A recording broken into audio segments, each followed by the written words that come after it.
मुझे अंदर जाने दो।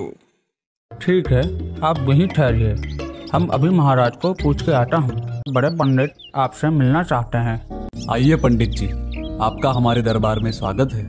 बताइए हम आपकी क्या सेवा कर सकते हैं। आप मेरे लिए रहने का प्रबंध कीजिए।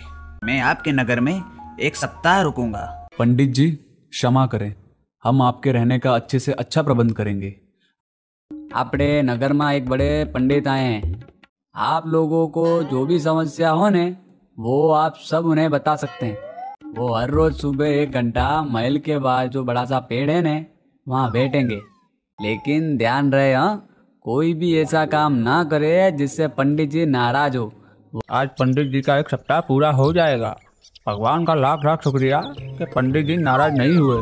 उस दिन राजा ने गुप्त वेश बनाकर पंडित जी जहाँ जा रहे थे वहाँ देखने गए।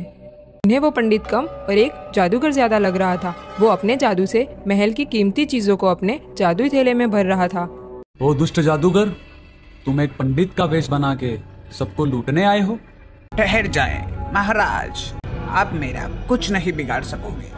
जैसे ही महाराज उसे पकड़ने के लिए गए, उसने जादू करके महाराज पे पानी डाला और जैसे ही महाराज पे जादुई पानी गिरा, वो पंडित के रूप में आ गए और उसने महाराज का रूप ले लिया और बोला, आज से यह राज्य मेरा है और मैं यहाँ का महाराज हूँ। ऐसा सोचकर वो चुपके से वो नगर छोड़कर चले गए। मुझे तो दाल में कुछ काला लग रहा है भाई। सही बात है, मुझे भी यही शंका है। वो पंडित जी यहाँ पे आए थे, वो अचानक से गायब हो गए। हाँ, कहीं वो पंडित जी ने महाराज को श्राप तो नहीं दे दिया। सही कहा तुमने, मुझे तो ये अपने महाराज नहीं लगते। कोई है? कृपया दरवाजा खोलिए। प्रणाम चाचा, मुझे आज रात यहाँ रहने की अनुमति देंगे? आ जाओ बेटा, यहाँ बैठो। चाचा बहुत शुक्रिया, लेकिन आप अकेले क्यों रहते हो? बेटा, मैं यहाँ से बहुत दूर एक बड़े से नगर का राजा था। अच्छा, तो वो दुष्ट जादूगर ने आपका भी राज्य हड़प लिया है? उसने मेरे साथ भी ऐसा ही किया है। ये तो बहुत बुरा हुआ। ऐसे तो वो जादूगर सभी राजा और उनकी प्रजा को लूट लेगा, तो हम दोनों मिलकर उसका मुकाबला करेंगे। ठीक है तो फिर। दूसरे दिन सुबह वो दोनों जंगल की ओर निकल पड़े।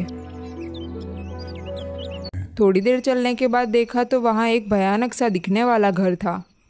आप कौन हैं और हमें कैसे पहचानती है? दुष्ट जादूगर ने मुझे अपनी जादुई विद्या सिखाने की लालच दी और मुझे यहाँ पे कैद करके रखा है। तुम कब से इस जादूगर की कैद में हो और तुम्हें छुड़ाने कोई क्यों नहीं आया? उसने सबको धमकी दी थी, अगर कोई उसके पीछे आया तो वो मुझे और मेरे परिवार को मार डालेगा।